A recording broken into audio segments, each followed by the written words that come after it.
अस्सलामुअलैकुम रहमतुल्लाहि व बरकातुहू। दोस्तों, उम्मीद करता हूँ आप लोग खैरियत से होंगे। आज मैं आपको ख़बर गम सुनाने जा रहा हूँ और ये सुनाते हुए मेरा कलेजा मुंह को आने लगता है। इंडियन हिंदू मज़हब से ताल्लुक़ रखने वाला इस्लाम दुश्मन मुनाफिक तरीन इंसान समीर ख़ान ने एक बहुत घिनौना अमल किया है। उसने कलामुल्लाह अल्लाह की किताब कुरान करीम की बेहुरमती करते हुए कुरान करीम को फाड़ा है, कुरान करीम को जलाया भी है। नऊज़ुबिल्लाह मिन ज़ालिक, उस पर अपना पाँव भी रखा है। अल्लाह ताला इसको हलाक कर दे। तो नाज़रीन, आइए इस पर बाल योगी इंडियन पंडित का एक तबसरा है, वो सुनिए। वो आपको हक़ाइक़ बताएंगे कि ऐसे लोगों के पीछे किन लोगों का हाथ है, किस ताकत की बिना पर ये लोग इतना बड़ा काम कर लेते हैं। तो नाज़रीन, आइए वीडियो में हमारे साथ आखिर तक रहिएगा। देखिए, कहीं ना कहीं ये एक बार तो हुआ नहीं है। इसको इन लोग को हौसला कौन दे रहा है? अभी पोलैंड हॉलैंड में जली, उसके बाद अब तो ये मतलब कुरान को मजाक बना दिया गया। कुरान कोई सड़क चलती हुई किताब थोड़ी ना है, आसमानी किताब है। जैसे देखिए, बहुत फैशन बना दिया गया है किसी भी धार्मिक ग्रंथ को अपमान कर देना। सड़कों पे उसे चाहे रामायण हो, कुरान हो, गीता हो, जितना आप कुरान को जलाओगे दबाओगे। अभी आपको पता चला चाइना में संत इस कृत्य का विरोध करेंगे। विरोध करेंगे। देखिए, हम लोग विरोध भी करेंगे, प्रदर्शन भी करेंगे और कहीं ना कहीं एक ठोस कानून बनाने की मांग करते हैं कि किसी भी धार्मिक किताब को कोई जला ना सके। और जहाँ तक एक्स मुस्लिम समीर की बात है, फांसी तो होनी ही चाहिए। फांसी और क्या भाई, आप इनके ये काम करने से दंगा होगा, लाखों लोग मारे जाएंगे, तो लाखों लोगों की हत्यारा क्या माना जाएगा? हत्यारा तो माना जाएगा। ये क्यों नहीं समझ पा रहे हैं? और ये वही कर सकते हैं जो सच में रामायण गीता और शास्त्रों को नहीं पढ़े हैं। ये तो अल्लाह के प्यारे नबी की और अल्लाह की रहमत को कौन ठुकरा सकता है, कौन कुरान को जला सकता है? अब मैं देखिए कुरान मंदिर पे रखता हूँ, देखिए, दिखाइए कैमरे में, इधर दिखाई। कुरान आप रखे हुए हैं मंदिर के पास। एक ऐसे संत भी हैं। मैं मंदिर पे रखा हूँ कुरान गीता के बगल में, और एक लोग जला रहे हैं। इसका मतलब कि या तो इस टाइम चुनाव टाइम पे, और अगर इनका मामतार कहीं ना कहीं आरएसएस बीजेपी से जुड़ा, तो समझ जाओ तो अपने पुराना खेल है। आज जब मुसलमानों को गुस्सा आ रहा है, या गुस्सा तब क्यों नहीं आया जब फिलिस्तीन पे हमला हो रहा था, या गुस्सा तब क्यों नहीं आया जब पैसे उड़ाने के लिए पठान में थे पर फिलिस्तीन भेजने के लिए नहीं थी। आज भी यहाँ पे कई अवैसी साहब को देख लीजिए, और भी एक तो हैं, वो कितने फिलिस्तीनी मदद कर रहे हैं, लेकिन हमारे सारे बाकी में मुसलमान सो रहे हैं। आप कुरान जल गई है, 4 दिन चिल्लाएंगे, उसके बाद फिर सो जाएंगे। नमाजी को लात मारी जाएगी, 4 दिन कार्रवाई पूरी होनी चाहिए। नहीं, कौन करवाए? मौलाना उलमा चुप बैठे हैं। जिस दिन मैंने तर्जुमे के साथ उर्दू वर्ड के साथ कुरान पढ़ के बताना शुरू कर दिया, सारे मौलाना को छुट्टी हो जाएगी। इसीलिए मैं आप पढ़ेंगे, इसीलिए मैं उतना ही बताता हूँ कि जैसे इनकी छुट्टी ना हो, ये बने रहें, इनकी इज्जत बरकरार रहे। मतलब नॉलेज कुरान शरीफ की पूरा कोई भी लायक के नहीं है, ये कोई भी लायक के नहीं है। आप क्यों पढ़ रहे हैं कुरान? एक भी मौलाना नहीं गया FIR कराने। आप क्यों कुरान पढ़ रहे हैं? बात तो ये भी सवाल उठता है। बात ये है ना कि जब आपको कहा जाए कि ये चीज आपको गलत रास्ते पे ले जा रही है, तो ला भाई अब देख लेते हैं। भाई मैंने तो आज तक आपने पूरा कुरान पढ़ा? कहीं मार काट लिखा हुआ है? भाई जिहादी करते हैं। जिहाद का मतलब पढ़ लिए जाके। क्या है जिहाद का मतलब? जिहाद का मतलब है शांतिपूर्ण तरीके से अपना प्रोटेस्ट करना।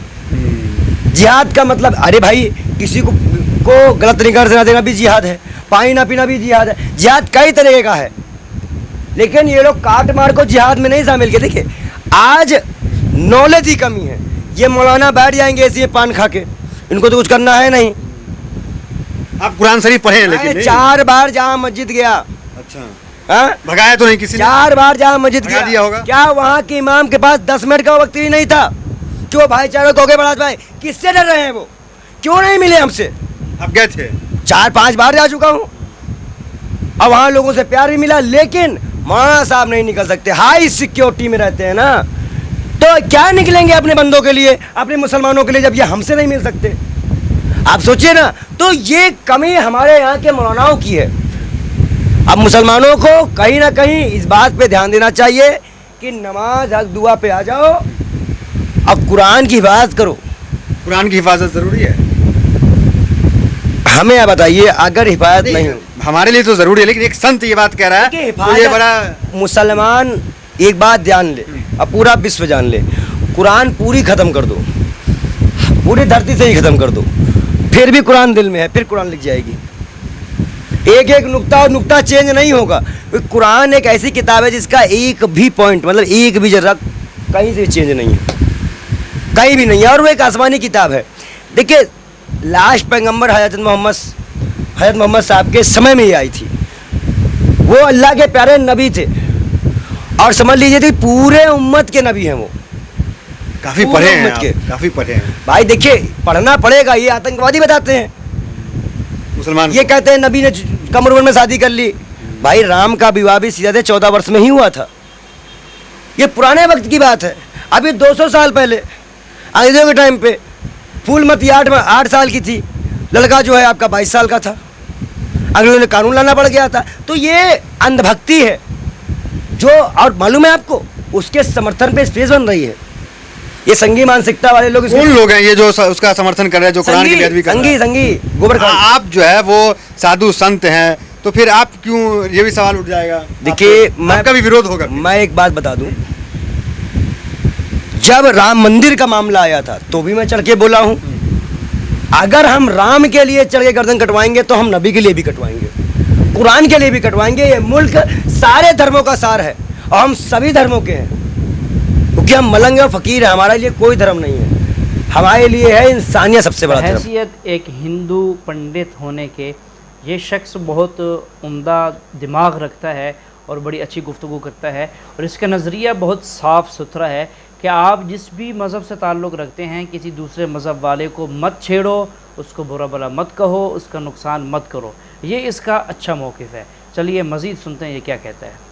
कुरान में इंसानियत की बातें हैं, अल्लाह की कही हुई बातें हैं, और उसकी बेहद भी। अब देखिएगा, मुश्किल से मुश्किल 1 साल रुक जाओ, या तो इसका मुंह सुअर जैसा हो जाएगा, या तो ये जिंदा ही नहीं रहेगा। लिख लो, एक्स मुस्लिम समीर। जिनने कुरान को बेअदबी किया है, जाके उसका हसर देखाओ। जिसने जाके मस्जिद तोड़ी थी, जहाँ पे मंदिर बना भी नहीं है, वो भी मुसलमान हो गया। तो देखो, किसी को तंग मत करो। अभी दुबई देखो डूबा, जिसको जितना दबाओगे उछल जाएगा वो। दुबई डूबा, फिर बागेश्वरम वाले बाबा पहुंच गए, अब फिर डूबेगा। भाई अगर आप अल्लाह से बड़ा बनना चाहोगे तो आप मिटा दिए जाओगे, खत्म कर दोगे, फना कर दिए जाओगे, आप जिंदा नहीं रहे। किस स्थिति में देख रहे हैं अजान, नमाज, कुरान, इस सब पे टारगेट जो हो रहा है, किस ये दलाल बेशरम जाने वाले हैं, ये दंगा करवा के जाएंगे, इनकी कुटाई होने वाली है। एक्स मुस्लिम समीर गिरफ्तार हुआ नहीं हुआ? क्यों नहीं हुआ?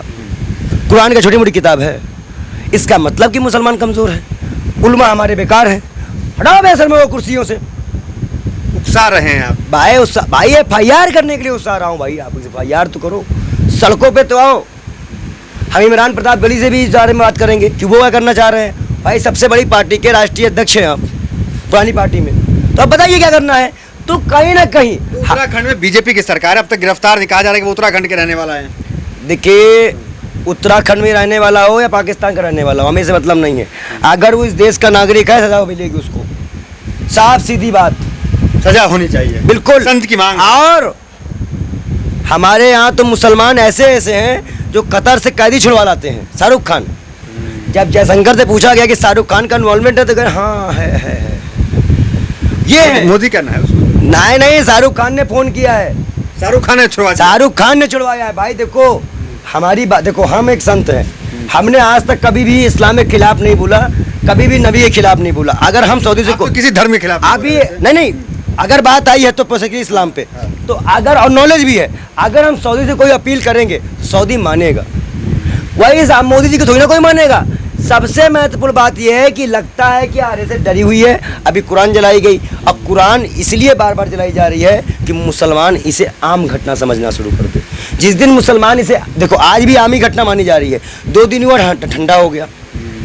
पोलैंड में कुरान जलाई गई, कौन बोला था? कोई मौलाना चढ़ के बयान दिया इस पे? नहीं दिया, हमने बोलना पड़ा। लेकिन जब भी कुरान नबी की बेउर्मती होती है, आप उठते हैं, आवाज़ उठाते हैं, और एक अंदर से एक भाव आपके जो जगता है, वो भी कैमरे में कई बार भावुक हो जाता है। देखिए, आप अगर नबी को पढ़ें तो आप इतना रोएंगे कि शायद समंदर भी कम पड़ जाए आपके आंसुओं से। क्योंकि वो जब चलते थे, उनकी हर एक बातों में आपको कहीं ना कहीं जीवन की एक सीख मिलेगी। लोग उनको गाली देते हुए जाते हैं, वो उनका बोझ भी उठाए हैं। सब्र देखिए, एक दादी कूड़ा फेंकती है, सब्र देखिए। बेटियों को यहाँ पे हक दिलाया, सब्र देखिए। अपनी बेटी से अपनी उम्मत चलाई, सब्र देखिए। तो इन सब बातों को नकारा जा सकता है? हम क्या राम को नकार सकते हैं? मोदी को भगवान मान लें तो क्या हम नबी को नकार सकते हैं? सोचिए आप, क्या राम के वन जाने की घटना को हम भूल सकते हैं? तो जब हम राम को नहीं भूल सकते तो हम नबी को क्यों भूले? और जब कुरान की बात आए, एक तो कुरान पढ़ने के लिए लोगों के पास नहीं है, जलाने के लिए कैसे मिल जा रही है? इसका मतलब कि हमारे मौलानाओं ने प्रचार कम कर दिया इस्लाम का। आप अदर कंट्रियों में देखिए, इस्लाम की तरफ लोग आकर्षित हो रहे हैं, यहाँ पे क्यों नहीं? कन्वर्जन रेट उधर ज़्यादा है। कन्वर्जन रेट नहीं हो, कम से कम वो आप उनको सहमत तो कर सके कि इस्लाम आतंकवादी धर्म नहीं है। इस्लाम के खिलाफ जो फैलाया जाता है वो कम से कम उसका तो काउंटर करो। उसके काउंटर करने के लिए आप पान खा लोगे, जब पान खा लोगे तो बोलोगे क्या? ये सारे मुसलमानों की गलती है और ये इसका अंजाम भी मुसलमानों को भोगना पड़ रहा है। एक तो बोल रहे थे जाकिर नायक चले गए, जाकिर नायक चले जाते अभी, लेकिन बोल रहे थे ना, अभी बोल रहे हैं ना, कहीं भी जाके बोलो। आज अगर आपको वतन, आपको अपनी जान प्यारी है या इस्लाम प्यारा है? बात तो ये है भाई, मुझे तो इस्लाम प्यारा है, जान नहीं प्यारी। आपको इस्लाम प्यारा है? इस्लाम प्यारा है, इस्लाम प्यारा है, हमें धर्म प्यारा है। हाँ, हमें धर्म प्यारा है भाई, हमें कुरान प्यारी है, गीता प्यारी है, हम उसी सिद्धांत पे चलते हैं, हम इन्हीं सिद्धांतों पे चलेंगे। हमें जान नहीं प्यारी, जान तो फिर ऊपर वाला भेज देगा, काम अच्छा रहेगा तो फिर भेज देगा। कुरान अल्लाह सुब्हाना व तआला की आखिरी वही है जो नाजिल की गई थी आखिरी पैगंबर मोहम्मद सल्लल्लाहु अलैहि वसल्लम पर। कुरान मजीद सारी कायनात की सबसे बेहतरीन किताब है। कुरान मजीद सारी इंसानियत के लिए एक पैगाम है। कुरान मजीद अल्लाह सुब्हाना व तआला की आखिरी किताब है जो नाजिल हुई थी मोहम्मद सल्लल्लाहु अलैहि वसल्लम पर। अगर कोई किताब कहती है कि वो खुदा की तरफ से है तो उस किताब पर फ़र्ज़ हो जाता है कि वो अपने आप को साबित करे। हर दौर में उस किताब को साबित करना होगा कि वो खुदा की तरफ से है। सैकड़ों साल पहले वक्त था, दौर था मौजज़ात का, एज ऑफ मिरेकल्स। अल्हम्दुलिल्लाह Quran Majeed is a miracle of miracles. Quran Majeed मौजज़ों का मौजज़ा है। उसके बाद आया दौर अदब का, लिटरेचर, पोइट्री। अल्हम्दुलिल्लाह मुसलमान और गैर मुसलमान अरबी दां ये कहते हैं कि अरबी में सबसे बेहतरीन किताब अरबी अदब के लिहाज से वो है कुरान मजीद। और अल्लाह सुब्हाना व तआला चुनौती देते हैं कुरान मजीद में। अल्लाह सुब्हाना व तआला चैलेंज करते हैं सूरह बकरा में, सूरा नंबर 2 आयत नंबर 23 और 24 में अल्लाह सुब्हाना व तआला कहते हैं व इन कुंतुम फी रैबिम मिम्मा नज़्ज़लना अला अब्दिना। और अगर आपको शक है कि हमने ये किताब नाजिल की हमारे बंदे पर, अगर आपको शक है, फ़ातू बिसूरत मिन मिस्ली, तो आप एक सूरा कुरान मजीद जैसी पेश कीजिए। मिन मिस्ली, हू बहू नहीं, कुरान मजीद जैसी एक सूरा आप पेश कीजिए। वद ऊ शुहदा अकुम मिन दुनिल्लाह इन कुंतुम सादिकीन, और बुलाओ अपने मददगार को और अपने गवाह को अल्लाह के अलावा अगर आप सच्चे हैं। फ़इल्लम तफ़अलू, और अगर आप नहीं पेश कर सकते, वलन तफ़अलू, और आप हरगिज़ पेश नहीं कर सकते, फ़त्तकुन्नार लती वक़ूदुहा अन्नास वल हिजारा उद्दतिल काफ़िरीन, तो डरो उस आग से जिसका ईंधन इंसान और पत्थर है, जो इनकार करने वालों के लिए तैयार किया है। अल्लाह सुब्हाना व तआला इन 2 आयतों में चुनौती देते हैं, इंसानों को चैलेंज करते हैं। ये उस वक्त दौर था अरबी अदब का। उस वक्त अरबों को नाज था अपनी अरबी ज़बान पर, और वो समझते थे कि उनसे बेहतर दुनिया में कोई नहीं है। उस वक्त अल्लाह सुब्हाना व तआला कुरान मजीद नाजिल करते हैं और सारी इंसानियत को चुनौती देते हैं, चैलेंज करते हैं कि अगर आपको शक है कि ये किताब खुदा की तरफ से नहीं है तो आप कुरान मजीद जैसी हू बहू नहीं, मिलती जुलती है। हू बहू तो दूर की बात है, एक सूरा पेश करो। और कुरान मजीद की सबसे छोटी सूरत है 3 आयतों की, सिर्फ 10 अल्फाज। बहुत लोगों ने कोशिश की, एक इंसान ने भी कामयाबी नहीं पाई, और ता क़यामत कोई भी कुरान मजीद जैसी करीबन एक सूरा भी पेश नहीं कर पाएंगे। जी हाँ नाजरीन, दुनिया में सैकड़ों लोगों ने बड़ी कोशिश की, बड़े दावे किए और बड़े चैलेंज कबूल किए कि हम कुरान करीम जैसी कोई सूरत लेकर आएंगे, इस जैसी कोई किताब लिखेंगे, लेकिन अपनी हिम्मतें हार गए, अपनी काविशें ख़त्म कर बैठे, उम्रें गुजार दी, लेकिन कुरान करीम जैसी एक आयत क्या एक लफ्ज़ भी ना बना सके। तो कुरान करीम एक मौजिज़ा है, अल्लाह की तरफ से किताब उतरी है, 1500 साल होने को हैं लगभग, आज तक वैसी की वैसी है जैसे कि अल्लाह ताला ने उसको उतारा था, क्योंकि अल्लाह ताला ने ख़ुद ही हिफाजत का ज़िम्मेदारी ली है। तो आज तक अल्लाह ताला ख़ुद हिफाजत कर रहे हैं, ता क़यामत कुरान करीम महफूज रहेगा, इसकी कोई भी इसको ख़त्म नहीं कर सकता। आज के ये मुस्तंडे, ये मुनाफिक तरीन लोग, ये अल्लाह के दुश्मन, अल्लाह के दीन के दुश्मन अगर कोशिश करते रहें, जो कुछ कर रहे हैं सिर्फ़ और सिर्फ अपना ही नुकसान करेंगे। अपनी दुनिया तो ख़राब कर ही चुके हैं, आखिरत भी ख़राब कर चुके होंगे और कर चुके हैं अपने इन घिनौने अमल की वजह से। अल्लाह ताला इस समीर को और इस जैसे जो और लोग हैं और इसके साथ ताउन करने वाले जितने लोग हैं इस घिनौने काम में, सबको अल्लाह बर्बाद करे, हलाक करे। इन्होंने बहुत घिनौना अमल किया है। कुरान करीम अल्लाह की किताब है, इन्होंने अल्लाह और अल्लाह की किताब की बेहुरमती की है। तो नाज़रीन, आज की हमारी ये वीडियो थी, कैसी लगी आपको कमेंट करके ज़रूर बताइएगा। वीडियो को लाइक और शेयर भी कीजिएगा और हमारे चैनल को सब्सक्राइब लाजमी कीजिएगा।